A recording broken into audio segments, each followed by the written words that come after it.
जय माता दी। जय माँ कामाख्या। जय श्री महाकाल महाराज। जो मनुष्य धार्मिक प्रवृत्ति का होता है, जो मनुष्य ईश्वर में विश्वास करता है, आस्तिक विचारधारा वाला होता है,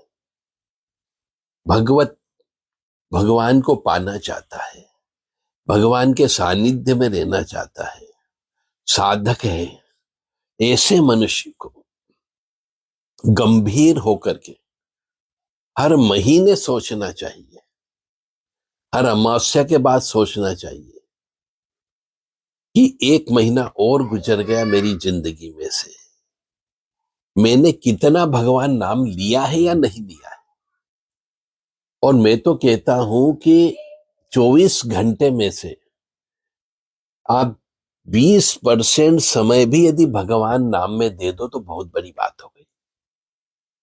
भगवान ने आपको 24 घंटे दिए हैं, आप 6 से 8 घंटे कम से कम एक औसत मनुष्य सोने में गुजार देता है,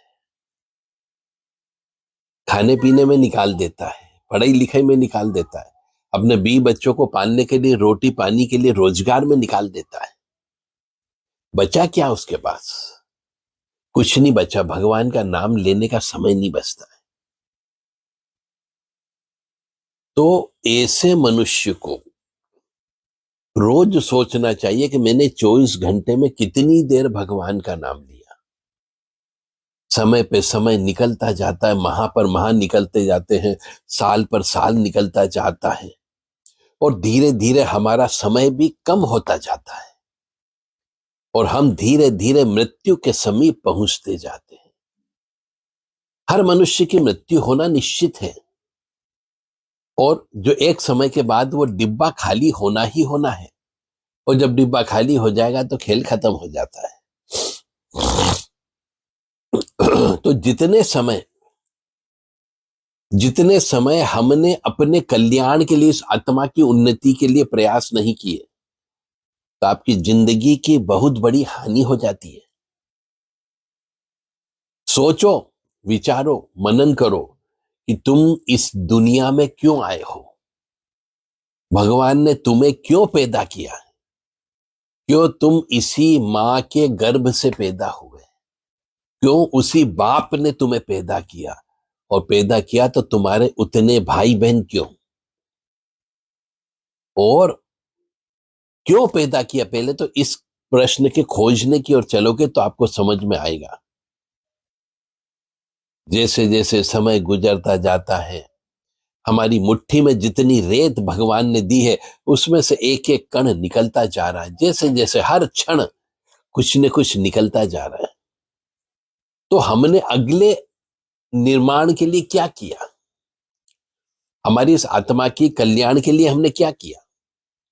और कुछ नहीं किया तो आपने जीवन के बहुत बड़े समय को तो नष्ट कर दिया। और अगर आपने ऐसा नहीं किया, भगवान नाम नहीं लिया, कोई पुण्य कर्म नहीं है, तो मृत्यु के समय पे भयंकर कष्ट की प्राप्ति होती है।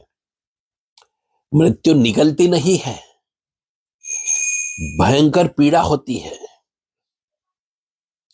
और जन्म के समय पर भी जब हम मां के गर्भ में रहते हैं तो भी उस समय भयंकर पीड़ा होती है आत्मा को।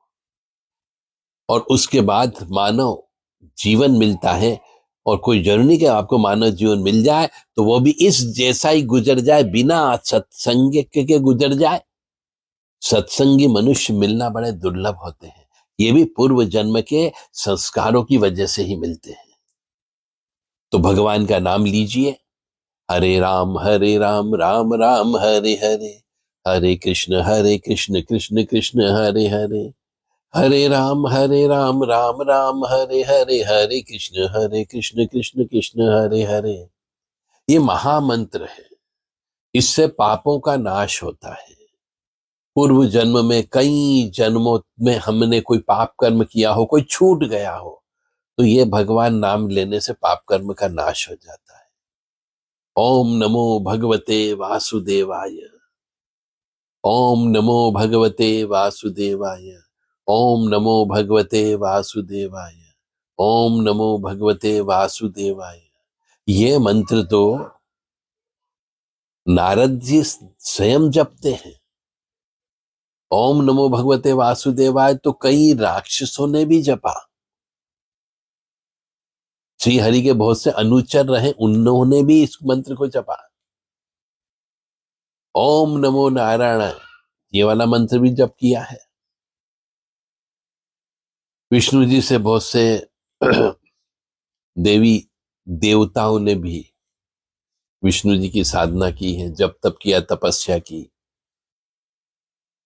इसी प्रकार से मनुष्य को भी इस जीवन में आए हो तो तीर्थ यात्रा करें, तीर्थों का सेवन करें, तीर्थों में बहने वाली नदियों में स्नान करें, दान पुण्य करें और अपनी इस आत्मा के लिए कुछ पोटली पुण्य की भर करके लेकर के जाएं। तभी आपको अगले जन्म में भगवत सत्संग प्राप्त हो सकता है, अन्यथा नहीं। आने वाला समय जो कलयुग चल रहा है बहुत भयंकर आ रहा है। हम देख रहे हैं एक बाप बेटी से विवाह कर रहा है, भाई बहन आपस में विवाह कर रहे हैं। ये कलयुग का प्रभाव है। 18-20 साल की उम्र तो बहुत दूर की बात हो गई, अब तो 12-14 साल की लड़कियां मां बनने लग गई है। ये कलयुग का प्रभाव है। तो साधन भजन करने वालों को आगे आने वाले समय में मारा पीटा जाएगा, साधना नहीं करने दी जाएगी। ये वैसा ही राज्य आएगा जैसा कंस के समय पे आता था, हिरण्यकश्यप के समय पे आया था कि भगवान नाम लेने पर मार पड़ती है, भगवान नाम लेने पर आपको जेल में डाल दिया जाएगा, साधना नहीं करने दी जाएगी, भगवान का भजन नहीं करने दिया जाएगा, दंगे होंगे, मार काट होगी।